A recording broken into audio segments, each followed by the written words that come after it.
Okay, good morning, everybody. Welcome to the Clear Company and Parent Cloud webinar. Today, we're talking about how do we manage as parents when we're working from home in this unprecedented situation, and we're also trying to help our kids to keep some kind of structure and continue with some form of their education as we go through the next few months. This has become particularly pertinent as we're on full lockdown, and we recognise that it's a very challenging situation for a lot of people. I'm going to share some personal stories within this. So, I'll start off by introducing myself. So I'm Jenny Hinde, and I'm a director here at the Clear Company, and we're diversity and inclusion specialists. I'll hand over to Colette to introduce herself as well. So my name's Colette. I own a business, Child Behaviour Solutions. I'm also a counsellor working with parents to understand their child's world. Thank you, Colette. We're really delighted to have you join us today. So I'm going to start the webinar. You're very welcome. So I'm going to start the webinar by talking a little bit about my own circumstances. So moving on to talk around my family, I will then also talk about some suggestions just from my own experiences, and obviously working with a wide variety of people that we've pulled together around how you can support organisations, support parents, and how parents can help themselves to kind of get through this potentially very challenging period. So in terms of myself then, so there's a little picture up on the screen there. So that's my three children. Certainly proving very challenging. My middle daughter has some disabilities, and as a result of that, we went on lockdown just over a week ahead of the rest of the country.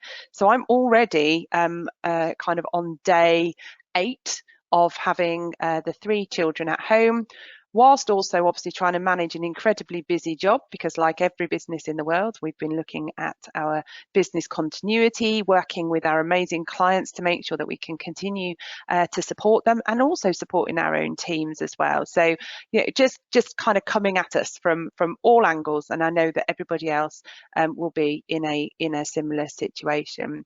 So I come at this talking from a perspective of a mum who yesterday evening was dishing out jacket potatoes for tea, whilst on the phone to one of my colleagues about some client work that we needed to get across last night, and also at the same time telling my daughter that she really shouldn't be trying to draw on her brother's head while he was nicely reading his book at the table. So hopefully we can share some of the kind of humorous sides of this as well. So moving on to talk about some tips around parents and some of the things that I've certainly personally learnt, and some of the things that others have shared with me over the last couple of weeks in terms of how do we make this work when we've got the children around us. So I think a lot of this is not rocket science, but get organised. So the first thing that we did over the weekend, when we've made the decision that the children weren't going to go back to school, was to put some timetables in place. Believe me, we have not lived to those timetables in any kind of really kind of strict way, but it has really helped, and particularly for my daughter who has learning disabilities, having a visual timetable that she can follow and she knows what's coming next has really helped. So just having that structure to the day, because we're very conscious that obviously just having a free flow structure for a long period of time, it's tough enough over the 6 weeks holiday, is certainly our experience. So having that over an even more prolonged period, we felt that having that structure in place has really helped. And if anybody on the call would benefit from me sharing some of those visual resources, then please do just let me know. I'm very happy to share what we've got. We have built in structured time with the kids, and I recognise that not every family will be in the situation that we're in terms of both me and my husband are working from home, and so therefore we've been able to split having structured time with the kids at various points throughout the day, recognising that I've got a child who's in her first year at secondary school, who is pretty self-sufficient and is cracking on with her work via Google Classrooms to a large extent.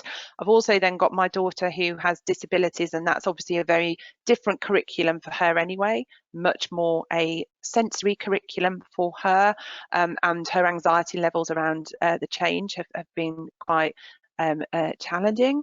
And then also my 6-year-old, who obviously is in the early part of primary school, so a real mix there. So building in some time with each of them during that day to do some structured stuff has and including fun stuff has been really important.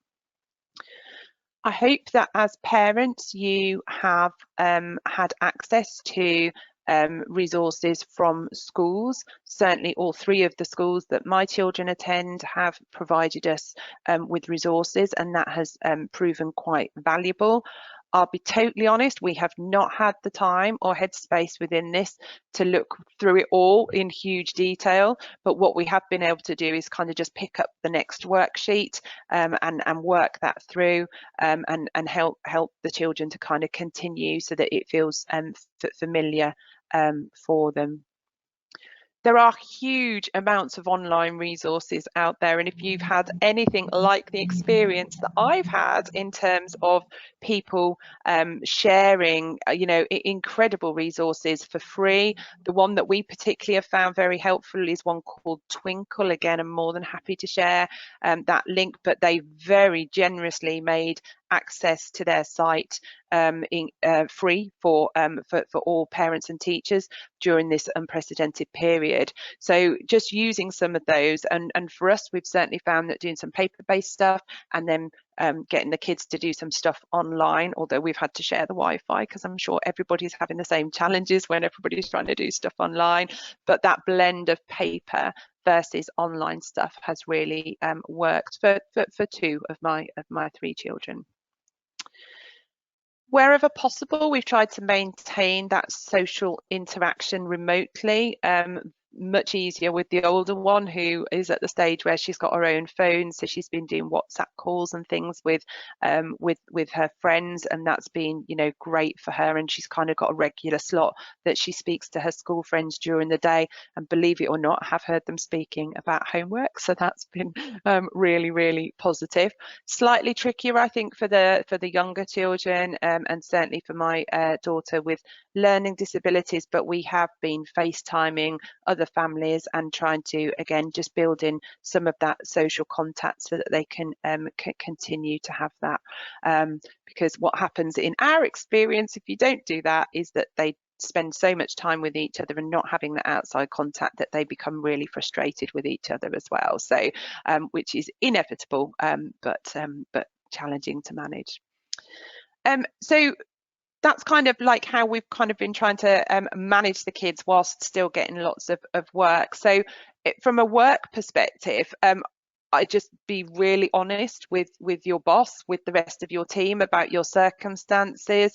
I've cleared my diary and kind of put chunks in it where I've just said that I'm unavailable, and that the team then have been respecting that. So that's been really positive for me. However, I do recognise that not all organisations are being as supportive of parents. So we'll come on to talk about that a little bit in a moment. And then be upfront about the situation as well. So I have started client conference calls, which we would normally kind of be doing face-to-face meetings, potentially in quite corporate environments, by saying, just to let you know, this is my circumstances at the moment. I am absolutely focused on you and what you need right now, but I apologise up front if there are any interruptions, because much as we try our hardest, kids are kids and they're not used to being banished from part of the house. So I think we've all seen that infamous video of the guy who was on the news when his two kids came toddling in, and I think there'll be lots more of that going on. But just by being upfront, at least it means that you can manage that situation. We are absolutely maximising the time in the day. So I'm the one that tends to get up early, do a couple of hours of work before the children are up in the morning. And then my husband's much more of a night owl, so fortunately he kind of will do the other end of the day, and day by day we're literally just kind of splitting it between us so that the kids aren't obviously unattended and that one of us is on hand at any point in time. And unfortunately, it has also meant that we've worked quite a lot the weekend as well, because again, just simply getting through the volumes of everything, that has, you know, that maximising the time available to us has been really important. But at the same time, we have also put some kind of red lines in there and said that we will all sit down to breakfast together, we will all sit down to dinner together, and we will try and do one activity during the day that we're all together, and certainly carve out some time at the weekends for us to spend time as a family as well, which obviously is so important during these times. And then my last tip is to look after yourself. So whilst maximising the time in the day to get everything done is important, at the same time, burning the candle at both ends isn't going to do us any favour. It's quite a stressful and worrying time for everybody. So making sure that we are taking that time to look after ourselves as well. Hopefully everybody's managing to build some of that in as well. So moving on then to looking at what employers can do. Just going to point out, by the way, there is the option for people who've joined us to ask questions. So please feel free to ping us any questions, and we will pick those up. So in terms of what employers can do, I have heard of the odd example, unfortunately, of parents saying that you're not allowed to work while you've got your children at home and you need to do something else with them. Yeah, last week that was challenging. This week that's impossible if we apply the rules of lockdown. Obviously, unless you're key workers, then childcare is going to be incredibly difficult.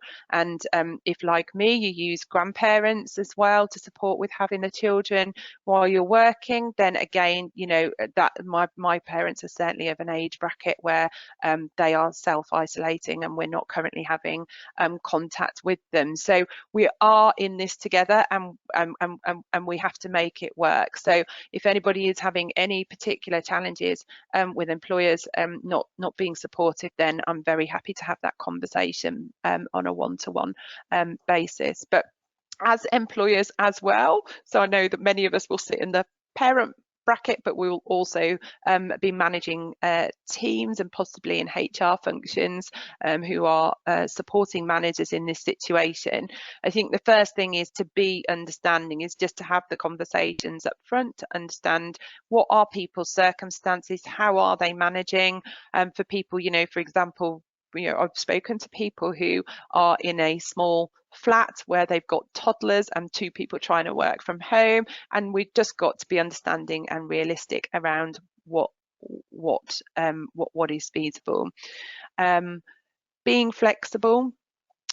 Clearly, this is going to really change how employers view flexible working. I know there's some fantastic employers out there who've really embraced this in recent years, but obviously there are lots of employers as well who haven't, and certainly not consistently. So this is a great opportunity to test some of those flexible working practices. I think what's really challenging here is that when we talk about being flexible, we're really talking about making adjustments on an individual basis. So an overriding policy is not going to work in this situation, because everybody's going to have slightly different circumstances. So being flexible about when work is done and how that is achieved will really help parents. Keeping in touch is also really important. I'm sure that all of us are craving our usual kind of levels of adult interaction. So making sure that we have those interactions, making sure that the communication lines are open, because certainly I think if your experiences are anything like me, you will have days that go reasonably well, and then you'll have days that are really challenging, and just being able to have that honest dialogue is really important where you've got a supportive manager. Obviously providing the tech options. I know we were a little bit nervous today about whether the system would hold up and whether all the Wi-Fi would hold up for us, but so far we're doing okay because of just the sheer volumes of people. Obviously the broadband infrastructure is obviously creaking, so but making sure that people do have those options to be able to do their roles to the best of their ability, and then reviewing performance targets so that people are still really clear on what it is that they need to deliver. For a lot of organisations, things have shifted in the last 2 weeks, and what people need to focus on is quite different. So making sure that that's really clear is really helpful, and discussing with parents how you then can achieve those performance targets, because obviously parents will be working really hard to try and deliver to the best of their ability in challenging circumstances. So having that performance targets conversation, and then overall, you know, having those family friendly policies that allow people to do what they need to do in order to balance up what they need to do for their family at this particular point in time. So lots and lots of great examples out there of some brilliant opportunities. So organisations that have just gone out there and said, if you need to work less hours in the week, if you need to take a break for a couple of weeks to get things set up, whatever those policies can do to support some of those interventions which enable parents to kind of keep everything under control and to keep everything moving is really, you know, essential at this point. So again, anybody on the call who is looking at family friendly policies, and particularly if you're small organisations, they may not already be in place, or there may be policies in place that you haven't reviewed for a few years, then again, that is something that we are more than happy to support you with. So that was my section on kind of my experiences as a parent, some of our top tips that we've gathered from talking to lots of people, and then also what employers can do to continue to support parents in the workplace. And so moving on, I'm going to hand over to Colette here. So Colette, starting off with, obviously I've looked at this from the parents' perspective. If you could please share your perspective on this situation from a child's point of view, I think that would be really helpful. Okay. So the first thing that I wanted to really look at is the emotional well-being, because we're trying to balance education for children with their mental health, and there are lots of things that are going to come into play here. There are quite a few things to consider in looking at the balance in education and mental health needs. Firstly, we've got all of the different age ranges. So we have preschool, we have primary, we have secondary, and in terms of how you're working their education system through at the moment is obviously going to depend on age. And then where the mental health bit comes into it, we have to consider we have children who are not typically developing. So those would be children who've got some additional needs, such as autism, ADHD, increased anxiety levels, without this happening at the moment. And we've got children who are typically developing. And so we need to look at how we're going to work all of that through. For those children who are not typically developing,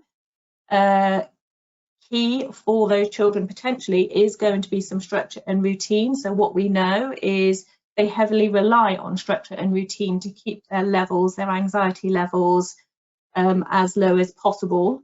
So we need to consider how much of that structure and routine we are going to keep in place for them. Just not having anything, or it not being so visual, so the visual timetables might be really useful here, is potentially really going to increase anxiety levels. Equally, for some of these children, going to school causes high anxiety levels. You may find a significant reduction in anxiety levels while they are at home. But we need to think about children who are not typically developing and how they're going to manage this. I would suggest routine is going to be key. We need to make it really predictable as we can. For typically developing children, again, routine is going to be essential. They need to have some kind of routine in place. They need to have some learning in place, but the emotional needs are going to be key as well. My suggestion would be, we are not teachers. That's not what we do for a living. And so we're not expected to do the same role that teachers are doing. And so it's about understanding what you can provide to children, and what is good for that child, what is going to be supportive for that child, versus meeting their emotional needs at the moment, meeting their mental health needs at the moment. I'm seeing a huge increase in anxiety in the whole of the population, but children are absolutely included in that. And so I probably would say, if you can, take this opportunity to really understand the emotional needs of children. In terms of the balance in the education, as Jenny said, there is a lot of support out there, including this morning. I see Joe Wicks is doing PE, I see Carol Vordenman is doing maths, I see David Williams is doing English. So I would say absolutely use these resources. The lessons, I'm sure, will be fun for the children as well as educational, and making sure that their educational needs are being met. From a mental health perspective, what's key here is that children understand we all have emotion, and that all emotion is okay. And so we've got this good opportunity to do some really good work with children around emotion. They are feeling this as much as we're feeling it. As adults, we have mostly everything we need to help us understand what is going on. Children don't have those same processing skills as we do. And so their anxiety is going to look a little bit different. In terms of emotional work you can do with your children, what I would say is get them to understand everything about emotion. It's not just a word. We look a certain way, we feel a certain way, we say certain things, we behave in certain ways when we have emotion. And if we can really work with our children to understand that, hopefully we will be able to balance their emotional well-being alongside trying to deliver the education we are being asked to deliver to them. In terms of functional behaviour, as parents, I think you're about to see an increase in functional behaviour. What I mean by that is some behaviours are going to become a little bit more challenging. There are generally 4 functions to behaviour, and the 4 functions we look at are sensory, escape, attention, and tangible. My guess would be we're going to see the last 3, escape, attention, and tangible functions. What's important for us to understand here is that the behaviour we may see is a way of communicating. That's all they're doing. They are trying to communicate something to us that they don't have the words to say. So just as an example, if you are trying to get children to do a certain piece of work, I saw it in my 8-year-old son this morning. He was doing some maths. He didn't really want to do it. He was making a bit of a mess of his workbook. He was making a lot of noise about having to do the work. And actually, had it succeeded, his function would have been escape, because he was hoping I was going to say, okay, well, don't do the maths then, you don't have to do it. We came to a solution of, I understand you don't want to do this, do 4 more questions and then we'll have a break. So it's just about understanding the behaviour is a form of communication. I could have gotten really cross with him. He was really frustrated. He was really unhappy. He prefers to work with his school friends. He has much more fun at school doing his work. He has peer support. He has the teacher support. He has the TA support. It's very different doing it at home. So his function was escape, would have been escape. I knew what he was doing. He didn't get his escape. However, had he been successful, he would have continued to use that behaviour to escape the things he wanted to escape in terms of schoolwork. So we have to be really mindful in these times. We are going to see an increase in some behaviours. As parents, our job is to remember our children are trying to tell us something. They are strange times for adults. They must be even stranger times for children who just don't understand. And I think the other thing to consider in functional behaviour is the and actually emotional well-being is the loneliness that is going to be occurring for children right now. As I've said, they are very used to being in classes where they have however many children are in their class, where their break times there are however many children there are in the playground, where they have a teacher and sometimes a TA to assist in their needs. And whilst they have the option of going online and either WhatsApping or Skyping or FaceTiming, however they're making contact, it's not the same as that physical contact, and children do need that physical contact. So we need to be really mindful of the loneliness that I think children will feel and to be able to manage it. Loneliness, confusion, anxiety are all going to lead to functional behaviour. They are all going to lead to children behaving in a way because they don't have the words to say what is going on for them. We have to understand our job is to listen, or rather is to, it's to listen to the behaviours rather than watch behaviour. When we listen to behaviour, we become really proactive. When we watch behaviour, we become very reactive. So we're trying to be proactive rather than reactive. One of the other things I really wanted to ask people to do here, and I have to say, I've taken this from Steve Head, who is a motivational speaker. If you've met with him, you will know this. I would ask you to write down the following sums.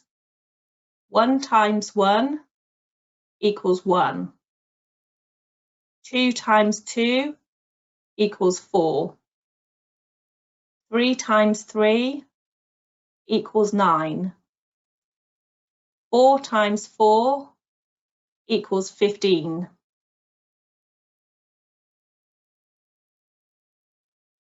Most people, when they see those sums written down, will point out that the last answer is wrong, because we all know 4 times 4 is 16, not 15. However, we often don't notice the first 3 sums are correct. We miss that the majority of that was okay, it was right. So in this situation, whether you are thinking about COVID-19, whether you are thinking about educating at home, working from home, all of those things currently are your 15. There's nothing we can do about those things at the moment. So I would implore you to look for your 149s. look for the things that are going well. Look for the things that your children are doing well. Notice the good things that are happening. And you can encourage your children to understand the same process. Notice the things that they can notice the things they are doing well. We need to increase the praise and reward that we're going to give them. And when I say reward, I don't mean financial reward. It doesn't have to cost. But notice, praise, reward the good things that you are seeing them doing, because they will be doing a lot. And then if we link the Be More 149 in with the attention rule, we will see better behaviours and therefore better mental health for both children and adults. Hopefully all of that makes sense, but if not, please ask in the question box and I will clarify. Colette, thank you very much for that. And we have had a question about for those who have got children who are in transition, and by transition obviously we're talking about those who are potentially moving from nursery into primary school in September, or those who are moving from primary to secondary, or those who are supposed to have taken GCSEs and A levels, which is no longer happening. And how do you kind of prepare them for what is now going to be quite a large break, and then they're going to return to school in quite a different way? Yeah, so I think part of the reason it is so important we balance the education with our daily lives at the moment, as difficult as that may be, is because children are going to have to go back to school. This is not a holiday for them. They're not being given 5 or 6 months off school. So we have to think about continuing education for them, however that looks, for the foreseeable. My hope, I'm not sure, I think it may be a dream, is that schools will be able to reopen, even if it's only for a couple of weeks in July, to support transition, because it's going to be really difficult for some children. Preschool children going into primary school, Key Stage 1 children moving into Key Stage 2, Key Stage 2 children moving into Key Stage 3. And I know that some schools are arranging for September leavers dinners and the proms and all of the things that would normally happen when you make such a large transition. For example, Key Stage 2 into Key Stage 3 and at the end of Key Stage 3. But we need to keep in mind that the children they will have to go back.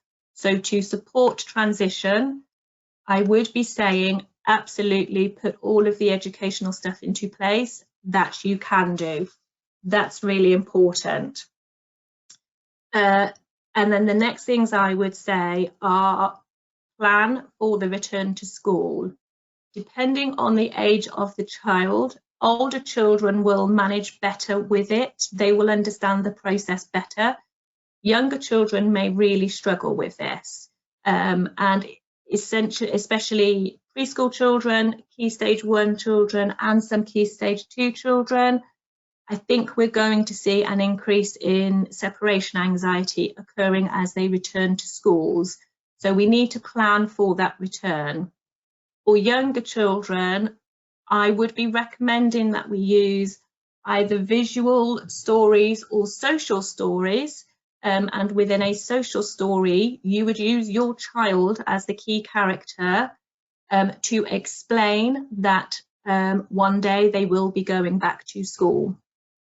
A social story can be really very simple, but effectively it puts back into place a routine before it happens, so that when it happens, it feels very familiar for that person.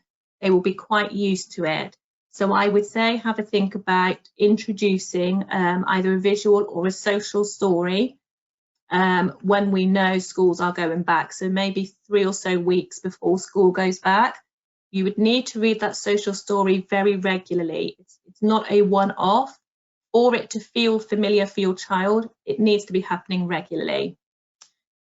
Talk to your children. So keep talking about school, talk about their teachers, talk about the different things they have learned at school already if they go, talk about their school friends, keep all of those things very present, very much in their minds, so that again, it all remains very familiar for them.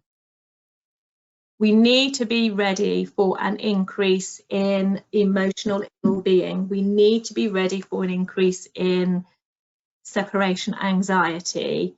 I also think we need to be ready, and I really don't want to scare people, but I think we need to be ready for a potential increase in some OCD behaviours where children aren't really understanding the washing hands and being able to link that into what's going on currently. So be ready that there is going to be an increase overall in anxiety, and talk about that with your children. Talk about emotion, let them know emotion is okay, and then allow emotion.